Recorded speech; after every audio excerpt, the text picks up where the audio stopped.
Lok Sabha gi member Dr. Angomcha BIMOL AKOIJAMna NGAORAGA LAKPADAGI Delhi gi MUNIRKA da TAMTHINA PHURAKHRE HAIBAGI THOUDOK adu YUMPHAM YAODABANI AMADI THOKHIDABA THOUDOK ni HAINA Dr. Angomcha BIMOL AKOIJAMna SHENGDORAKLI MP Dr. Angomcha BIMOL AKOIJAMna THOUDOROKPA video message amada mahakna hai Aranba pau Shandorakliba asi Manipur Amasung Manipuri Khunai gi Yeknaba Singna Shoidana Oigani Hiramasi gi matangda mahaki legal termna kupna yengsinbaga loinana mathok taba action sing lokhatnaba hotnari Asigumba THOUDOK amata thokibat laite Aranba pau Shandorakliba asida miyamna thazabiganu hainasu mahakna makhatana phungdorakli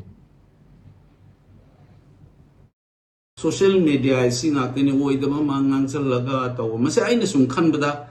ngasai Manipur go thugaina ba silakpa sectarian oiba ideology the communal oiba mindset am da tawraga sida is the minority right ki maming da ma tawraga Manipur da thugaina ba onar ko kangbu moi mayok ta ngang bagi gari daga moina tawgi ba igi da thugai ko kaina tawrakhi ba ingon da singna rakhi ba ade kangbu na Delhi na pham ama tawraga masigi mayok ta ngang bagi sounding dana oida padaba lamchat chajat Manipuri Yeknaba haitare Manipuri adagi akhoi Khunai gi Yeknaba hauna lonchat khangdaba kangbu akhoi marakta makhoi gi Delhi gi dictator chatpudu yaning da bagi ngang bagi shawdana injan na ngang Facebook ta thadok na ngang liba kangbu amadi Manipur thugai gi honariba community gi lead tawriba moi elite kharana tawraga angang singna misguide tawbidana